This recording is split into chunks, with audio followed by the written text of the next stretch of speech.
ইন্দ্রিয় প্রভু সেবা করে।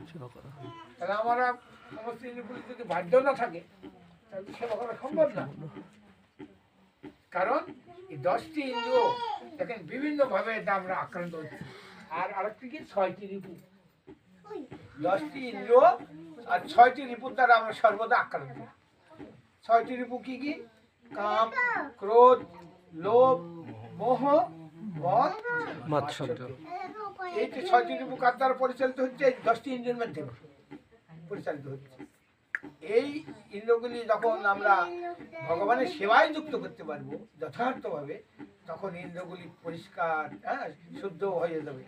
আর শুদ্ধ ইন্দ্রিয়ের দ্বারা যখন আমরা ভগবানের সেবা শুরু করব, তখন আমরা আমাদের হৃদয়ে ভক্তির লতা বীজ অঙ্কুরিত হবে। আর তখনই প্রকৃত ভক্তি শুরু হবে, শুদ্ধ ভক্তি। ভক্তি যোগের মাধ্যমে আমরা শুদ্ধ পর্যায়ে উপনীত হতে পারবো।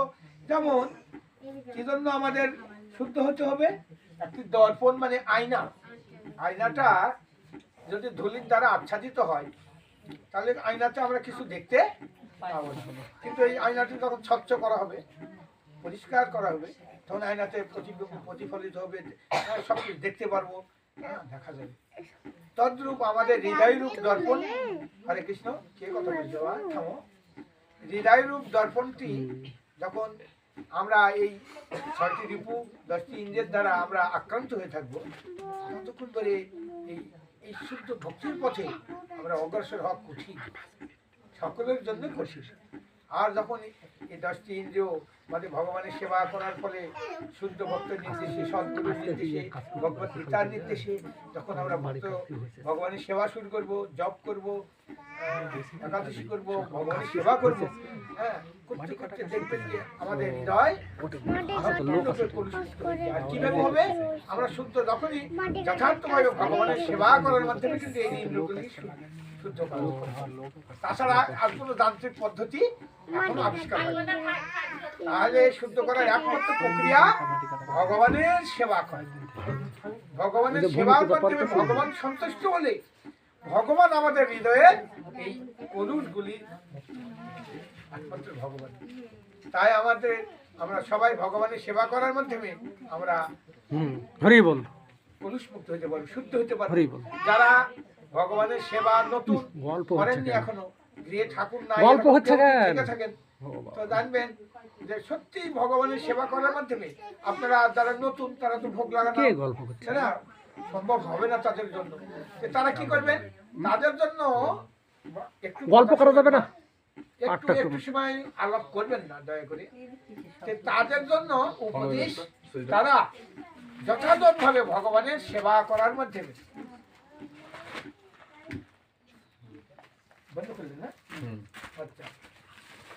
যথাযথভাবে ভগবানের সেবা করার মাধ্যমে কিন্তু আমরা খুবই গুরুত্বপূর্ণ কথাগুলো প্রত্যেকটা মানুষের জন্য।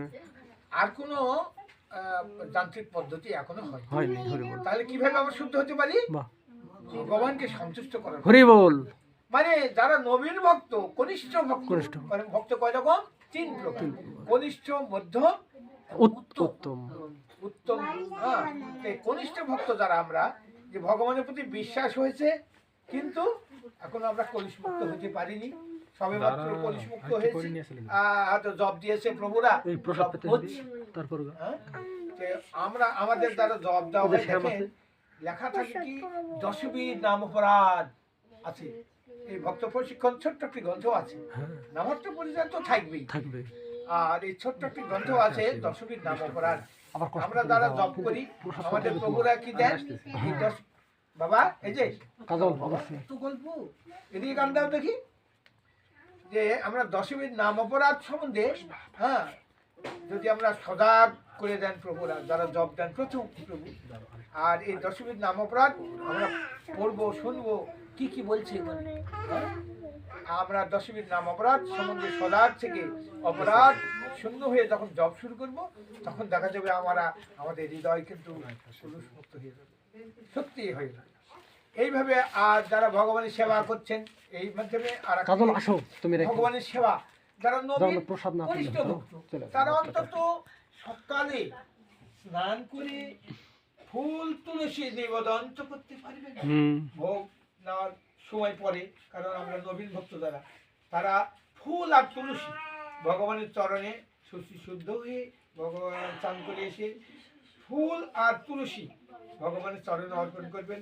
আমাদের ভক্তরা বলে দেয় যে যারা ফুল তুলসী দিতে নবীন একদম, তাদের ভক্তরা বলেই দিবে যে কোন কোন চরণে ফুল দেওয়া হয়। পঞ্চতত্ত্ব চরণে যেমন মহাপ্রভু, নিত্যানন্দ প্রভু, অদ্বৈত প্রভু চরণে ফুল, আর বাকিগুলো অদ্বৈত গদাধর, শ্রীবাস ঠাকুরে ফুল, শুধু ফুল।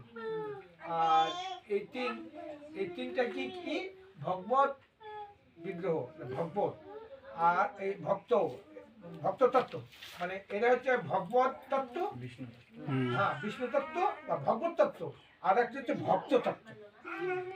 কোন দুইটা ভক্ত তত্ত্ব? গদাধর, শ্রীবাস। আর এই ভগবত তত্ত্ব হচ্ছে বা বিষ্ণু তত্ত্ব হচ্ছে তিনজন, যে মহাপ্রভু, নিত্যানন্দ প্রভু, অদ্বৈত প্রভু। এই জন্য তিন চরণে তুলসী পাতা হয়, তিন চরণে তুলসী পত্র দিব এবং ফুল দেব। আর এই বাকি দুজন শুধু ফুল, এইভাবে চরণে ফুল দিবেন আর ফুল তুলসী দিয়ে ভগবানের কাছে প্রার্থনা করবেন যারা নবীন ভক্ত, যে ভগবান আমি তো এখনো কলুষমুক্ত হতে পারিনি, কৃপা করে আমাকে কৃপা করুন, আমি যেন সাত্বিক আহারী হতে পারি, কলুষমুক্ত হতে পারি। দেখবেন এইভাবে ফুল তুলসী দিতে থাকবেন আর ভক্ত সঙ্গ করবেন।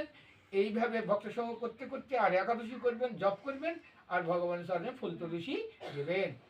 দিতে দিতে দেখবেন যে ভগবানের কৃপায় একদিন আপনি বলবেন আর খাবো না। যেদিন বলবেন যে আমি আর আমিষ খাবো না, সেদিন জানবেন যে ভগবানের কৃপা হয়েছে। বাবা, ভগবানের কৃপা হয়েছে, তাই এটা সম্ভব হয়েছে। অতএব আমাদের ইসকন সোসাইটির ভক্তরা কখনো জোর করে না বাইরে কোনো ভক্তকে যে আপনি এটা খান কেন, এটা খান, এটা বলবেন না, কখনো বলবেন না। যেমন গীতা স্কুল খুলেছি আমরা, সব জাতীয় স্কুল হয়েছে এখন। ওখানে কিছু ভক্ত কুসুম এলাকা থেকে, পার্শ্ববর্তী গ্রাম থেকে বলছি না না না স্কুলে যাওয়া যাবে না। কেন? তো ওখানে গেলে ইসকন হয়ে যাবে, সব ইসকন করে ফেলে দেবে, আমার তাহলে ইয়ে হয়ে যাবে, বিয়ে শান্তি যাওয়ার না, চলে যাবে মন্দিরে। তা আজকে আমরা আরো বেশি করে বললাম, যার ছেলে পেলে এসেছিল, যে শোনো তোমাদের চারটি বিধি নিষেধ পালন করতে হয়, তারপর স্কুলে ঢুকে আশ্রিত হওয়ার পরিবেশ, আশ্রিত হবে, দীক্ষিত হবে যদি কেউ আসতে চায়। তো আমরা তোমাদের গীতা ক্লাস নিচ্ছি, তোমাদের এই যে জড় চেতনা ভগবত চেতনায় পরিণত করার জন্য, এই জড় চেতনা থেকে তোমাদের চিন্ময় চেতনা বা ভগবত চেতনায় আনার জন্য। কারণ আমরা এই জড় চেতনায় যদি দেহ ত্যাগ করি, তাহলে আমরা কিন্তু